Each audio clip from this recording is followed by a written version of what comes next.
அனைவருக்கும் வணக்கம். தெய்வீக பலன்கள் சேனல் சார்பாக தங்களை அன்புடன் வரவேற்கிறோம். இன்று நம் காணொலியில் காண விரும்புவது 18ஆம் படி கருப்பண்ண சுவாமி சிறப்புகளை பற்றி இந்த காணொலியில் பார்க்கலாம். வாருங்கள் காணொலிக்கு செல்லலாம். மறக்காமல் ஒரு சப்ஸ்கிரைப் செய்யவும். மதுரையை அடுத்த அழகர் கோவிலில் உள்ள கள்ளழகர் கோவில் மிகவும் பழமை வாய்ந்து பெருமை புகழும் பெற்றதாகும். இந்த கோவிலானது பக்தர்கள் வேண்டிய வரங்களை வேண்டியபடி அருளும் தரும் கள்ளழக பெருமாள் தலமாகும். இந்த கோவில் ராஜகோபுரத்தில் 18ஆம் படி கருப்ப சுவாமி கோவில் உள்ளது. கோபுரம் சுமார் 112 அடி உயரம் கொண்டதாகும். இங்குள்ள கள்ளழகர் சித்திரை திருவிழாவின் போது மதுரை வண்டியூர் வந்து திரும்பும் வரை ஒவ்வொரு மண்டபடிகளிலும் குவிந்து பக்தர்கள் மீண்டும் மீண்டும் அழகரை பார்த்து தரிசனம் செய்ய தூண்டும். இந்த கள்ளழகர் அபரஞ்சி தங்கத்தினால் உருவானவர். எத்தனை முறை பார்த்தாலும் வணங்கினாலும் மறுபடியும் பார்த்து வணங்க வைக்கும் அபூர்வ பெருமாள் ஆவார். இத்தனை சிறப்புடைய பெருமாளை மலையாள தேசத்து சேர்ந்த ஒரு அரசர் அழகர் கோவிலுக்கு வந்து சுவாமி தரிசனம் செய்தார். பின்னர் அவரது அழகில் மயங்கி எப்படி அழகரை தனது நாட்டிற்கு கொண்டு போய்விட எண்ணினார். அதற்காக மந்திரத்தாலும் தந்திரத்தாலும் சிறந்து விளங்கிய 18 பேர்களை அனுப்பி கள்ளழகர் விக்கிரகத்தை எடுத்து வர கட்டளையிடுகிறார். வந்தவர்கள் எவ்வளவு முயன்றும் சிலையை எடுத்து செல்ல முடியவில்லை. அதனால் அவர்களுக்கு துணையாக ஒரு தெய்வத்தை அனுப்பினார். ஆனால் சகல சாஸ்திரங்களை கற்ற நிபுணர்களான பட்டர்கள் பெருமாளின் அனுகிரகத்தால் முன்கூட்டியே இந்த சூழ்ச்சியை கண்டுபிடித்து விட்டனர். உடனடியாக வந்திருந்த 18 மாயாவிகளையும் பிடித்து கோவில் வாசலில் உயிரோடு பூமிக்கிடையில் வைத்து மூடிவிட்டனர்.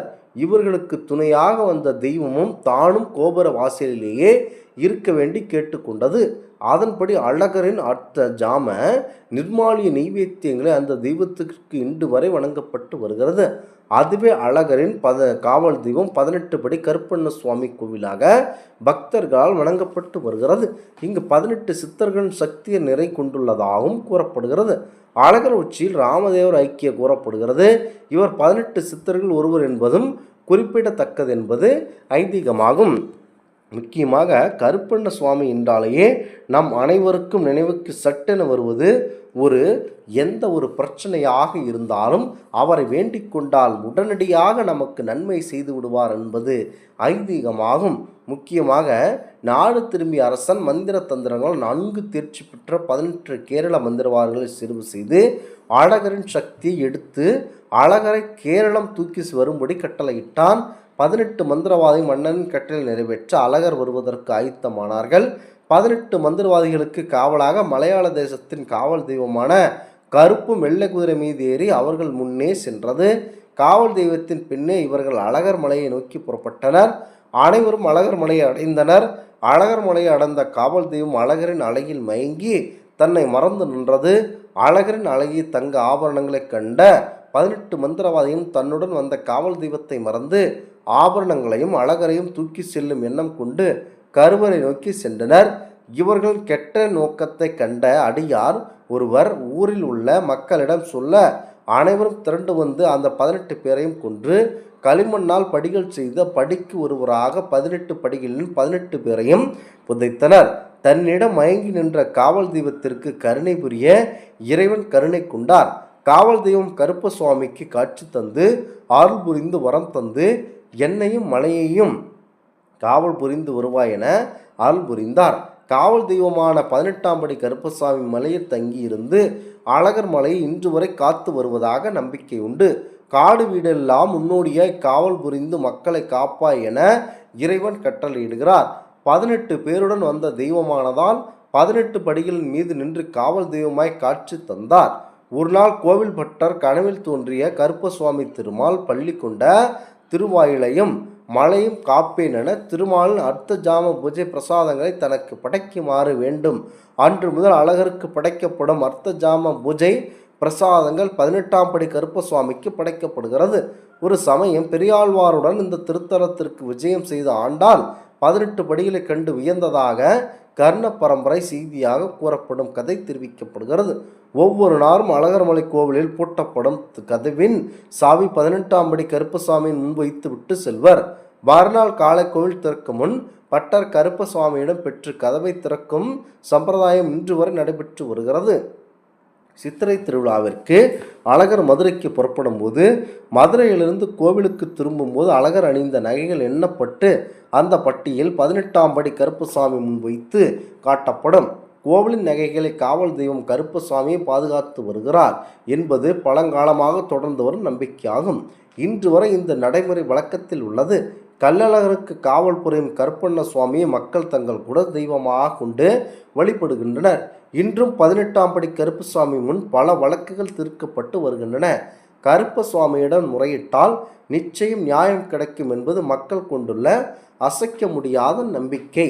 அழகர் கோவில் காவல் தெய்வமாக நின்ற கருப்பசாமி பின்னால் மதுரையை ஆண்ட பாண்டிய மன்னர்களுக்கு காவல் தெய்வமாக இருந்து வந்துள்ளார். இவ்வளவு சிறப்பு மிக்க ஆண்டவனை மனதில் நினைத்து மதுரை மக்கள் தங்களுடைய குலசாமியாகவே நினைத்து வழிபாடு செய்கின்றார்கள். அற்புதம் நிறைந்த 18 படி கருப்பசுவாமிகள் அனைவருக்கும் நல்லதே செய்வார் என்பது ஐதீகமாகும். தென் மாவட்டங்களில் காவல் தெய்வமாக விளங்கக்கூடிய அழகர் கோவில் பகுதியில் உள்ள கள்ளழகர் கோவில் வாசலில் அமர்ந்திருக்கும் 18ஆம் படி கருப்பண்ண சுவாமி கோவில் விழாக்கள் பிரசித்தி பெற்றது. இவ்வளவு சிறப்புமிக்க இந்த கோவில் கதவுகள் ஆண்டுக்கு 2 முறை மட்டுமே ஆடி அமாவாசை மற்றும் ஆடி பௌர்ணமி திறக்கப்பட்டு பூஜைகள் நடத்தப்படும். அதன்படி ஆடி பௌர்ணமி தினத்தில் 18ஆம் படி கருப்பசுவாமி கோவில் கதவு திறக்கப்பட்டு 18 சித்தர்களுக்கு சிறப்பு பூஜை நடத்தப்படுகின்றன. அனதை தொடர்ந்து கதவுகளை மூடப்படும் கதவுகள் சந்தனம் சாத்தும் நிகழ்ச்சி வெகு விமர்சையாக நடைபெற்றது. அதைத் தொடர்ந்து 18ஆம் படி கருப்பசுவாமிக்கு சிறப்பு பூஜைகள் மற்றும் ஆராதனை நடைபெற்று இந்நிகழ்ச்சியில் அனைவரும் கலந்து கொண்டு மக்கள் மாபெரும் பிரசித்தி பெற்ற தெய்வமாக வழிபட்டு அனைவரும் நன்றாக இருக்கிறார்கள். கள்ளழகர் கோவிலில் அமைந்துள்ள 18ஆம் படி கருப்பசாமி கோவில் திருக்கதவுகள் ஆண்டுதோறும் ஆடி மாத பௌர்ணமி என்று திறக்கப்படுகின்றன. அவ்வளவு சிறப்பு பெற்ற இந்த கோவிலில் முக்கியத்துவம் பெற்ற கருப்பண்ண சுவாமி பல கதைகளாக கூறப்படுவதுண்டு. அவர் ஒரு பொதுவாக பல கிராமங்களில் காவல் தெய்வமாகவும் குல தெய்வமாகவும் விளங்கப்படுகிறார். அவர் ஒரு காவல் தெய்வமாக உருவானதற்கு பல கதைகள் உள்ளன. அவற்றில் சில இராமாயணத்துடன் தொடர்புடையதாகவும் சில மனிதனாக வாழ்ந்ததாகவும் கூறப்படுகிறது. அவர் பெரும்பாலும் பெண் தெய்வங்களுக்கு காவல் தெய்வமாக இருப்பதாக நம்பப்படுகிறது. இராமாயண கதை என்னவென்றால், வால்மீகி தர்ப்ப புல்லை கிள்ளி அதற்கு உயிர் கொடுத்தார்.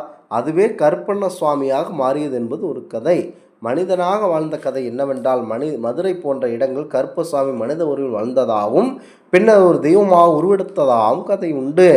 அழகர் கோவில் கதை என்னவென்றால், கருப்பண்ண சுவாமி அழகர் கோவில் காவல் தெய்வமாக மாற்றிய பற்றி ஒரு கதை உண்டு. 18ஆம் படி கருப்பசாமி 18 படி கருப்பசாமி ஒரு கதையே உண்டு. அடுத்ததாக சங்கிலி கருப்பன் வரலாறு பற்றி சில வேறு கதைகள் உள்ளன.